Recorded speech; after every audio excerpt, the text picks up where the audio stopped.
Good afternoon, everyone. Thank you for joining us for the first Inside Immigration webinar of 2021. Today, we're joined by Managing Partner Evan Green and Senior Associate Shannon Kampf. Please feel free to ask any questions through the pop-up text bar on your screen. We'll do our best to address the questions at the end of the webinar. If the panelists do not get to your question, you can contact them through the information provided on screen or by reaching out to me directly at info@gans.com. With that being said, I'll hand things over to our panelists. Thanks, Stephen. Well, I wanted to welcome everybody to 2021, and we do a weekly drink with all the people from the firm on Friday afternoon. We do this web drink, and it was funny. We were counting weeks, and then the phrase that was used is we're now in season 2. So season 2 of lockdown. So welcome to season 2. So the issues on the screen and we're going to cover today, and the one that I'm getting the most questions on is the quarantine update. What's going on? Do I have to go into a hotel? Am I going to have to go into a hotel? So Shannon, tell us what we know about the quarantine update. Well, I mean, at this point in time, I know there's some rumblings about changes and everything like that, but we really don't know any details. So we really mostly, in terms of quarantine itself, we have status quo for now. It's 14 days of quarantine for anyone entering Canada. There are a few exemptions to that, but really they are quite restricted. So the vast majority of people should be quarantining for a period of 14 days upon arrival. I mean, it's getting fairly strict. There are more check-ins, so be prepared that you do need to actually have some check-ins. You'll use the ArriveCan app, which really allows the Canadian government to kind of track a little bit more and know where you are. So do take it very seriously. And I guess the other big change in the new year really for us is that now if you're entering by air, you're required to have a COVID test done within 72 hours of your travel and have the results in hand. So that's a really big change. It wasn't required before. It came into being on January 7th. So since then, it's a requirement. And of course, it's a bit of a logistical nightmare sometimes, depending where you are. Some people really have a hard time getting those results within 72 hours. But there's not a lot of flexibility. Well, there's really no flexibility on it. So it has to be done if you're getting on a plane and coming to Canada. So do make sure you plan for that. Start researching where you can get it done, how quickly you can get test results, how this is going to work for you if you are traveling to Canada, because you do need those results as you board the plane, or else they're not going to let you on. Yeah, I think that's good. Great information, plan in advance. The other thing, of course, is that we're hearing from, the Prime Minister and warning from everybody that changes are coming. We don't know what those changes are. We have no certainty. If people want certainty, they should come back today, as the Prime Minister has recommended, because that things are coming. I also got a lot of questions about the new U.S. administration and how they're handling quarantine and what's going on with quarantining into the United States. And quarantine in the US is very different to Canada in that it's a state-by-state requirement, and each state is different. When we speak to American clients about our Canadian quarantine, they think we're crazy because nobody in the US takes it seriously, the quarantine.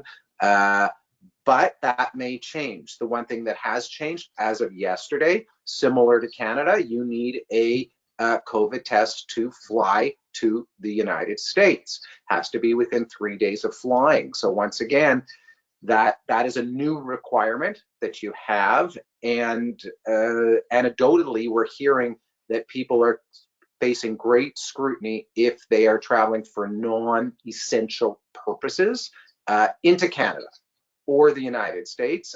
Canada more so, in that, like, why did you go to Florida on vacation? You're not supposed to be traveling for discretionary reasons now, and people are facing greater scrutiny at the border. So the best advice is stay home. So in terms of quarantine, that's all we have right now, and come back. Work permit processing times. I think here we've actually seen some improvement. Shannon, what are you seeing? Yeah, I agree. We are seeing some improvement. I guess it remains to be seen whether it really sticks and it's a trend. So we're kind of watching that because there are very recent improvements. Within Canada for work permit extensions, we're seeing at, I would say about 2 months is what we're seeing. It's even Which actually, yeah, I would say that's even better. Yeah. Today I got some that were beginning of December, filed Okay, beginning we're of moving into December. So it's a little bit better than that even. Yeah, and really that's essentially what we would see during non-COVID times. So it's about normal. You know, it's a little on the lengthier side, but really it's within normal range. You know, those fluctuate even non-COVID times. So I would And say that's normal. what about from Sorry, go ahead. abroad? What are we seeing from abroad? So this is where we're seeing some real changes. I think for people, I mean, it really does depend on where you are. There is some change, you know, it fluctuates. It's hard to predict in some places. Still, I would say it's a bit tough, but we are seeing improvements definitely for files being processed in the US. We've seen them around normal timeframes, really. Some of them as quickly as 2 weeks. And like I said, it kind of, we'll see if that continues. I'm a little hesitant to say it's a done deal, but we have definitely seen that. And then we're starting to see some movement in India, which has been basically on standstill for many files for months and months. So let's talk about that. Let's talk about Yeah. what's going on in India and what we're seeing out of India. So the biggest news for me and what I do really is what's going on in India. And what has been the case is that they have not been completing biometrics since about March. In the late fall, they started to open it up to certain types of applications, but very limited. So effective last week, they opened it up much more generally to work permit applications and most applications. So we are seeing people being able to get biometrics appointments where they've been waiting for months and months. And following those biometric appointments, we are actually getting passport requests quite quickly afterwards. So this is a big change where, you know, people who've been waiting, so there are people who've been waiting since March for their application. So we're really hoping that that'll get cleared out and we may see some real movement there right now. It's really good news for people who've been waiting a very long time. Yeah, I agree with that. I mean, what we've seen is there were certain cases where from India we were getting requests to send our passports directly to the High Commission, but it was nilly-willy, and some we were getting and some we weren't. And this is a much better answer, shall we say. And I mean, it relates to our third point, which is the visa application centers, because the way the process works is it's all triaged by the visa application centers throughout the world. And if those visa application centers were closed, there wasn't a lot that was happening. And that was the problem that we were having, is that the visa application centers in India were closed. But as Shannon has said, it's changing and has changed. What are we seeing all over the world with that?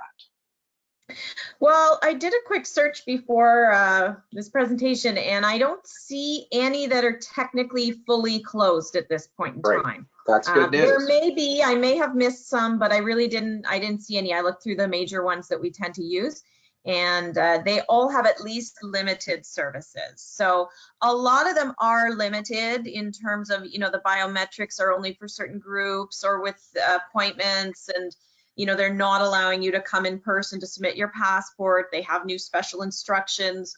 So there are certain measures that have been taken to limit that contact at the visa application centers. But from, you know, India, Mexico has recently reopened. Brazil has limited services. France, the UK, South Africa, they all have limited services. So it may be a bit slower, but you should be able to do the things you need to do at the visa application center, like biometrics, like submitting your passport. Of course, you can only do that with the request for those documents. So immigration, IRCC would have to have sent you a request to do your biometrics, have sent you a request to submit the passport. But if you have those documents and have been issued them, even if they're old, So because a lot of them are quite old Right. and you weren't able to submit them. So a lot of people are asking, what do I do? This document's 6 months old. Can I submit my passport now? And yes, you can. You don't need, they're not reissuing those letters. So you can take those old letters and get your passport submitted or your biometrics done in most places. Yeah, and people should remember that, where we didn't, prior to COVID, really worry too much about the European posts, it's become, with the visa application centers, it's become more and more important because it's not just visa required individuals that have to access these centers, but anybody who's applying for a work permit from overseas has to give biometrics in advance. And so with the visa application centers closed, unless you were able to get some sort of an approval to do it upon entry, it wasn't happening. Those applications were all sitting there. But yeah, good news is, I think, sorry, go ahead. No, I was just going to say, good news is that they're open now. Go ahead, Shannon. Yeah, I would say the one recommendation I would say is be aware that it can change at any minute from day to day.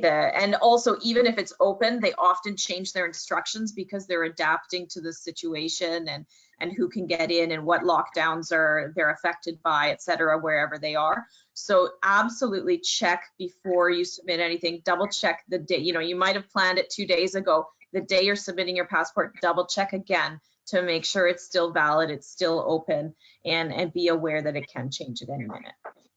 I think that people have to understand as well that there's so much fluidity in the system, shall we say, that people have to be flexible, and that we've had not lots, but we've had people who should have gotten on flights who couldn't get on flights for no other reason than somebody made a mistake. Okay? Somebody made a mistake. So bearing that in mind, sorry guys, bearing that in mind, because like things happen, be open to, like, you don't leave things to the last minute. Fly prior to when you absolutely have to be there. Okay, things of that nature. Because get to the airport early, very early. Very early.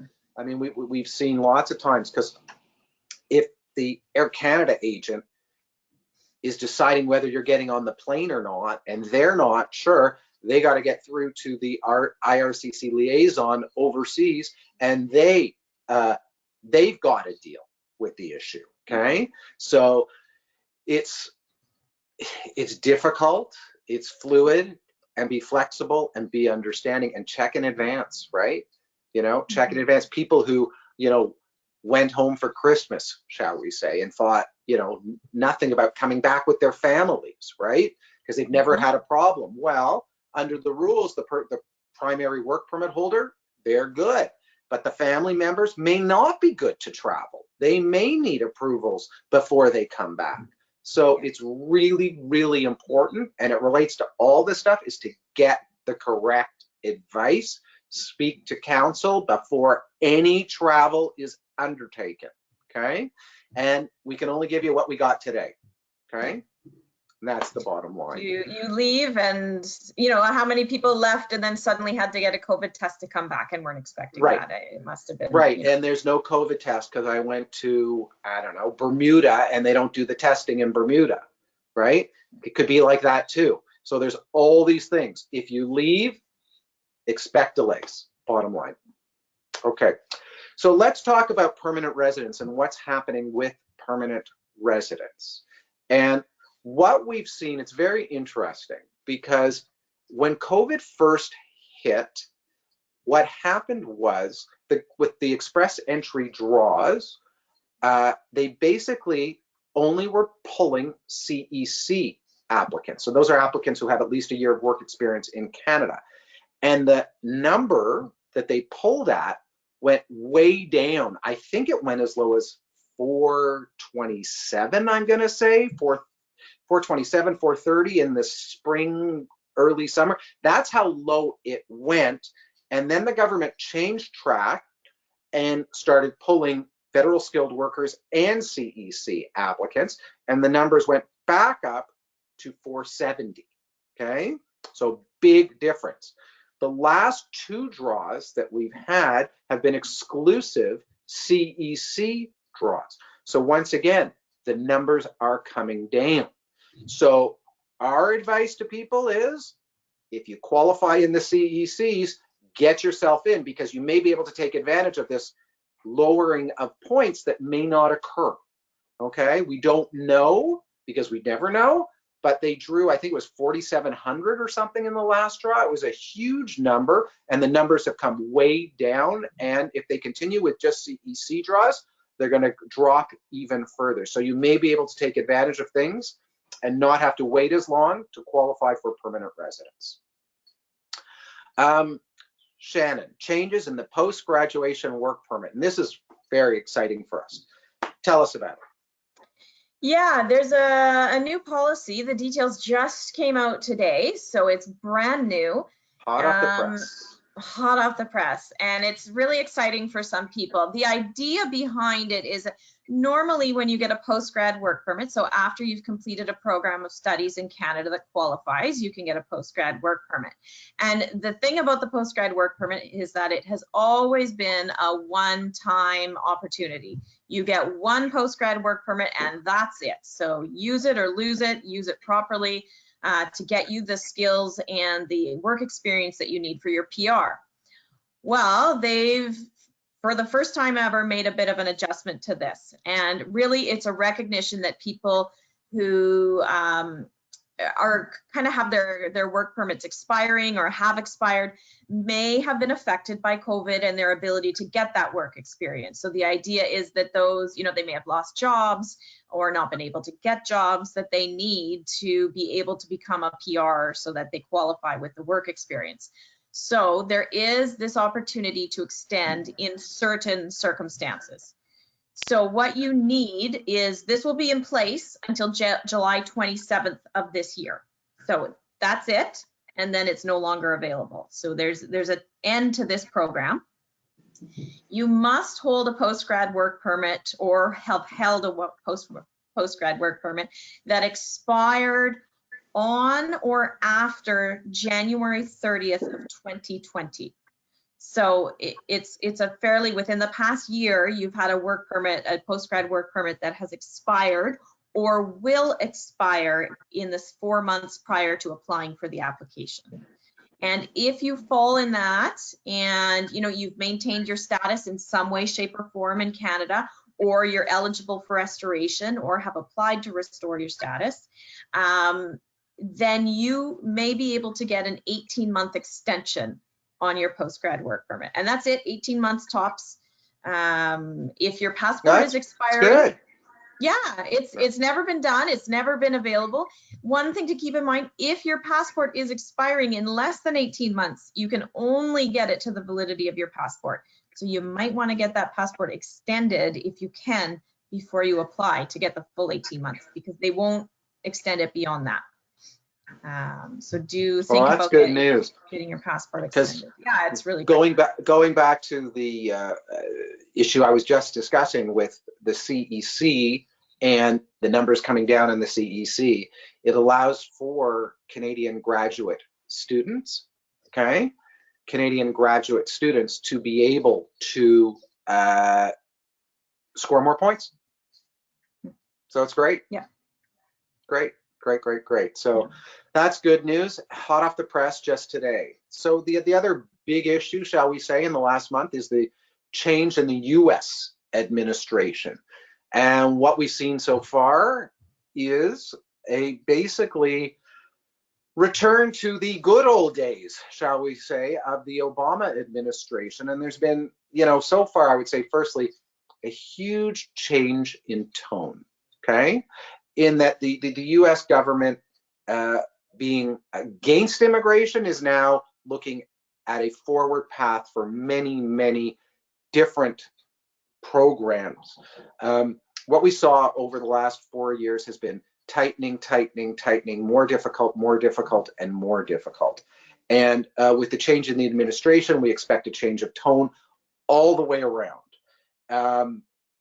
Having said that, the first thing on the first day that President Biden signed was a reversal of the Muslim ban. So those applicants will now be eligible for visas that they were not in the previous administration. The trouble, of course, is most of the embassies are closed because of COVID, so they can't apply, but they aren't banned from applying. As well, the wall that was being built has been stopped. They deferred all deportations for 100 days, although a judge in Texas stopped that order yesterday. So that is on it. And the big one for me personally, I would say, is the DACA issue. For those of you who aren't aware, DACA stands for Deferred Action for Childhood Arrivals. And if you were under 16 when you arrived in the United States by a certain period of time, under the Obama administration, they said, fine, you were a child, you came with your family, you are blameless, we are going to allow you to get a work permit, and we will not be deporting you. With that, the Trump administration canceled the program and said, no, we are going to resume deportations, we are canceling your work authorization. And you have to understand that these kids came forward, and kids, some of them are 25, 26 at this point. They came forward and gave all their information in, and the government had everything, trusting the government to move forward. In any event, the program is being reworked so that it's an even better program with a path towards permanent residence and citizenship for these kids. So we really, really hope that this goes forward and that there is an end of the road that's positive for these individuals, because under the Trump administration, it was used as a political tool against these kids. One of the other things that he's talked about, which is really important actually for a lot of people, is this actually was introduced in 1996, which is the 3 and 10 year bar of admission for individual. With that, if you had overstayed in the United States for various periods of time, and I can give you an example, I had somebody who reached out to me a couple of weeks ago who was a snowbird. She went down in November of 2019. She got sick in the States, ended up staying in the States, and has been in the States, because when you enter as a Canadian, you typically get 6 months. So from November, she was good until May, but she overstayed because she got sick. She's now been in the States illegally since May. She did nothing on her status since May. She would have been subject to the 3 and 10 year bars. There's talk about removing those bars, which will help a lot of people, and family reunification. So that's why I go back to what I said, which is really the tone of everything is changing in the US. So there's great hope for many of us with this new administration, and fingers crossed that in the first 100 days, a lot of legislation that has been proposed is being passed. So with that, the other thing I want to say is we're getting to H-1B time. So if people are interested in applying for H-1B, so far we don't have changes there yet. The way it worked last year was the lottery occurred in March. So that's why I'm saying it's time to start thinking about that. And the other thing that, the big issue was quarantining.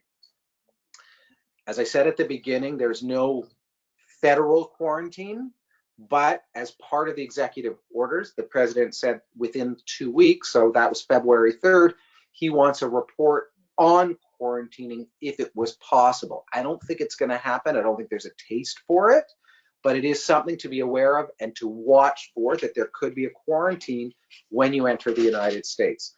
And remember, we have this crazy thing, which makes no sense to me, but don't understand it. You cannot drive across the United States for non-essential reasons, but you can fly across the United States for non-essential reasons. So maybe that might change, don't know. If they're looking to tighten up, that's a sort of simple solution where you can fly, but you can't drive. So that's pretty much it on the US front, and changes over the last 30 days. So lots of moving pieces. Shannon, what else do we got? No, I mean, I think that's it. Of course, we're, like we said, we're watching to see what happens with any changes at the border or anything like that. The COVID test requirements being required only on air flights or flights into Canada. We may see that change and be extended to land border. It's unknown at this point though. So, but just watch and check, and that's my biggest piece. Get the advice before any travel. Right. And don't look a week before you travel and then assume it's all the same when you travel. Honestly, check every day. It changes by the hour. Yeah. It changes by the hour. Okay, Stephen, we're throwing it back to you. Okay, thank you, Evan. It looks like we don't have any questions right now, so I'm just going to wrap this up. Thank you, everyone, for attending today's webinar, and special thanks to Evan and Shannon for sharing their expert knowledge. I encourage you all to sign up to our alerts and follow us on social media to keep up to date on the latest developments inside Canadian immigration. Until next time, everybody, stay safe.